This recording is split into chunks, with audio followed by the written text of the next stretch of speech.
Stop right here, what I'm about to tell you will chill your soul. It was September 10, 2025, a sunny afternoon in Utah Valley University. The campus was buzzing with energy. Students filled the arena, excited to see one of the most controversial conservative figures in America, Charlie Kirk. He was young, bold, and unafraid to speak his mind.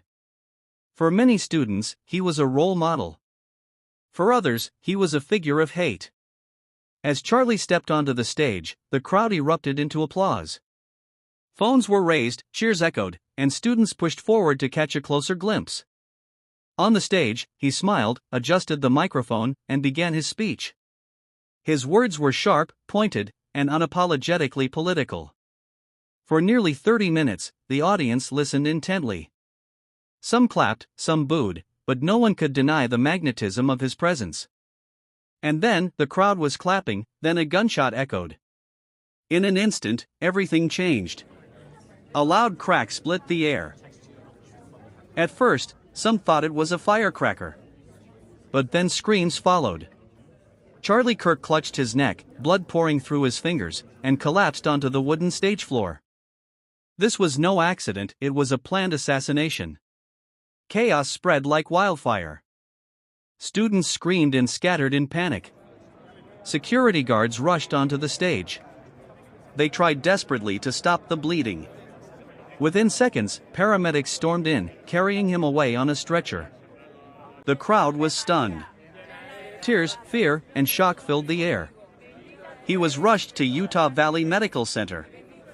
Doctors fought hard, but the bullet had struck a vital artery in his neck. Within minutes, Charlie Kirk, activist, leader, and founder of Turning Point USA, was pronounced dead. Just give me 10 seconds, the truth will blow your mind. The news spread across the United States like lightning.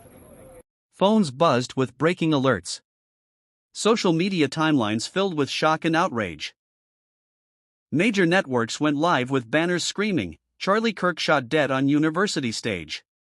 But behind the chaos, investigators were already moving. The FBI and local police sealed the entire campus. Students were locked in their dorms. Helicopters hovered overhead. Every exit was blocked. On the stage and surrounding areas, investigators found crucial evidence: a semi-automatic rifle abandoned near a stairwell, several spent bullet casings, a towel stained with blood and sweat, and distinct shoe prints leading toward the western edge of the campus. This footage will show you how the nation was shaken. Hours later, the FBI released surveillance video. The grainy clip showed a man fleeing the scene. He sprinted across the rooftop, paused to catch his breath, and then leapt down onto the grass before disappearing. That footage went viral. Every major channel replayed it. On TikTok and Instagram, millions debated the suspect's identity. It didn't take long. Through fingerprints on the rifle, DNA on the towel, and shoe prints, the FBI identified the killer, Tyler James Robinson, a 22-year-old student from Salt Lake City. At first glance, Tyler seemed ordinary. A young man with average grades, a quiet personality, and no major criminal record. But when agents dug deeper, a disturbing picture emerged. On his laptop, investigators found months of angry rants, political posts, and troubling online chats. On the morning of the assassination, Tyler had typed one final message to his girlfriend. "You are all I worry about. Love. I did what I had to do." That single line was the most damning piece of evidence. This wasn't rage. This wasn't an accident. It was premeditated murder. Today's truth: Charlie Kirk's death was no accident, it was cold-blooded. The FBI reconstructed the timeline.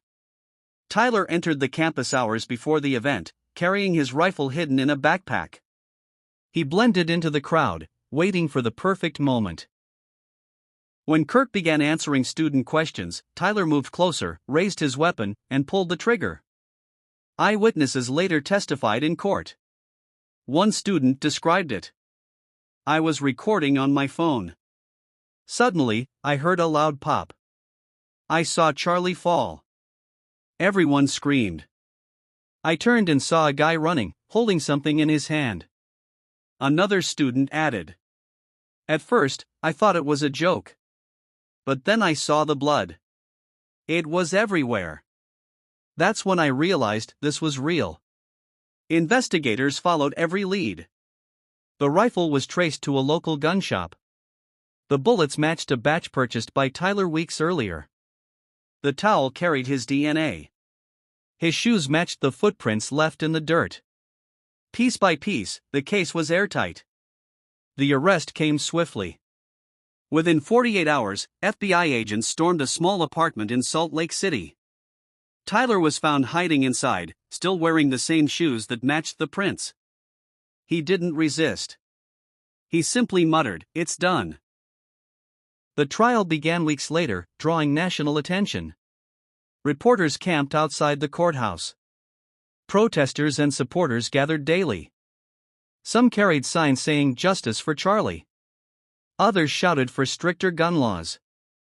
America was divided, not just over the crime, but over what it symbolized. Prosecutors laid out the evidence in painstaking detail.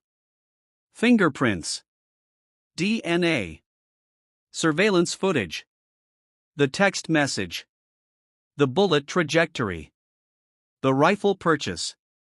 Every link tied Tyler to the crime. Defense attorneys tried another strategy. They argued Tyler was mentally unstable, overwhelmed by politics, and suffered from paranoia. They painted him as a disturbed young man, not a cold-blooded killer. But the jury was unmoved. The evidence was overwhelming. Stop for a moment, imagine this happening at your own university. The emotional impact of the trial was heavy. Students who had been present that day broke down while testifying. Security officials admitted to failures in checking bags at the entrance. Parents across the country watched in fear, wondering if their own children were safe in universities. Outside the courtroom, politicians seized the moment. Conservative leaders declared Charlie Kirk a martyr for free speech. Former President Donald Trump called for stronger security at political events, declaring, "This was not just a murder. It was an attack on America itself." Liberal leaders, meanwhile, reignited the debate on gun control. They argued that if stricter laws had existed, Tyler would never have obtained a rifle. On the Senate floor, debates grew fiery. Was this the failure of campus security, or the failure of America's gun laws? The media replayed every detail. News channels ran documentaries about Charlie's life. Social media flooded with tributes, hashtags like #JusticeForCharlie and #NeverForget. But also, darker corners of the internet praised the act, exposing how divided America had become. This isn't just a murder, it's a message. The FBI didn't stop with Tyler. They dug deeper, investigating whether he acted alone or was influenced by extremist groups. Chat records showed he was active in several online forums, discussing politics, identity, and violence. While no direct link to organized groups was proven, it was clear he had been radicalized by online hate. Meanwhile, Charlie Kirk's family spoke out. His wife tearfully said, "Charlie died doing what he loved, speaking to young people. But no one should lose their life for speaking their mind." The jury deliberated for only 6 hours. The verdict was unanimous: guilty on all counts, aggravated murder, illegal possession of a firearm, endangering public safety. The judge declared that Tyler Robinson would face life in prison without the possibility of parole. The courtroom erupted. Supporters of Charlie cheered through tears.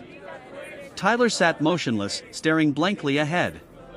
His only words, "I had no choice." But America knew otherwise. This was no accident. This was hate turned into action. The assassination left scars beyond the courtroom. Utah Valley University faced lawsuits for failing to detect the weapon. Security protocols across universities were rewritten. Politicians tightened rules for large gatherings. And across America, a chilling question remained: could it happen again? In documentaries and news specials, the final moments of Charlie Kirk's life are replayed again and again. The applause, the sudden gunshot, the panic, the blood, the stretcher, and then silence. The most haunting piece remains Tyler's final text. "I did what I had to do."